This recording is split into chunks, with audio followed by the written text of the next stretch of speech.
کہ ایک بہت بڑے امیر شخص نے اپنے بیٹے کے خلاف مقدمہ دائر کر دیا، کیس، پرانے دور کی بات ہے، کہ جناب میرا فلاں بیٹا ہے، میں چاہتا ہوں کہ ہر مہینے وہ مجھے خرچ کے لیے کچھ پیسے دے۔ تو قاضی نے کہا کہ تم تو اتنے بڑے مالدار ہو، تم اس سے لے کے کیا کرو گے؟ کہ نہیں، میرا حق بنتا ہے۔ کہاں آپ کا حق تو بنتا ہے۔ تو کہا کہ بس آپ اس کو بلائیں، اس کو پابند کریں۔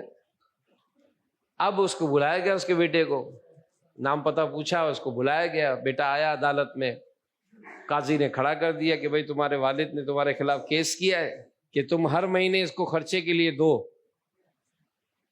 تو بیٹا بڑا حیران ہو گیا، بیٹا مالدار تھا، تو اس نے کہا کہ اللہ پاک نے مجھے بہت کچھ دیا ہے، لیکن میرے ابا بھی بہت مالدار ہیں، ان کو میرے پیسے کی حاجت ہی نہیں ہے۔ تو آپ جیسا کہا کہ نہیں، حق تو بنتا ہے، یہ جو کہیں گے آپ کو دینا پڑے گا، کہ بس 1 دینار، مہینے کا 1 دینار یہ مجھے دے، لیکن اس بات پر پابند کرو کہ اپنے ہاتھ سے دے۔ سبحان اللہ۔ کسی کے ذریعے نہیں بھجوائے گا، یہ خود اپنے ہاتھ سے دے گا۔ عدالت نے فوراً اعلان کر دیا کہ بھائی ہر مہینے 1 دینار آپ اپنے ہاتھ سے اپنے والد صاحب کو دیں گے۔ دیکھا ٹھیک ہے، اس نے بھی ایکسیپٹ کر لیا، سائن ہو گئے۔ بعد میں قاضی نے پوچھا کہ بابا جی سمجھ میں نہیں آیا کہ تم اتنے مالدار ہو، اگر لینا بھی تھا تو کچھ تگڑی رقم لیتے، تم نے 1 ہی دینار مانگا۔ تو کہا مانگا تو صحیح، لیکن ساتھ میں ایک شرط رکھی ہے کہ اپنے ہاتھ سے دے گا۔ سبحان اللہ۔ میں اپنے بیٹے سے ملنا چاہتا ہوں، یہ ملتا ہی نہیں ہے، کئی مہینے ہو جاتے ہیں۔ پہلے تو فون کرتا تھا، فون بھی نہیں کرتا ہے۔ تو میں نے اس لیے کیس کیا اس کے اوپر تاکہ مہینے میں 1 دفعہ تو آئے، یہ مل کر جائے، دینار ہی دیکھنے کے، کم سے کم اپنے بیٹے کو تو دیکھ لوں میں۔ دیکھیں، ہماری بھی چاہت ہے کہ ہم اپنے بچوں کو دیکھیں۔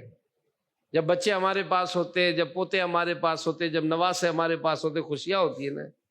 آج جو قوم میں یہ دوریاں ہیں نا، خدا را میں تمام بزرگوں سے، چاہے وہ اسلامی بہنیں ہیں، لیڈیز ہیں، میں ان کے آگے بھی ہاتھ جوڑتا ہوں کہ اس معاملے میں ذرا جائزہ لے لیں۔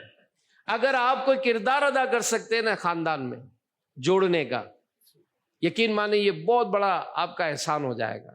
اپنے خاندان کو جوڑ کر جائیں، اپنے خاندان کو ملا کر جائیں۔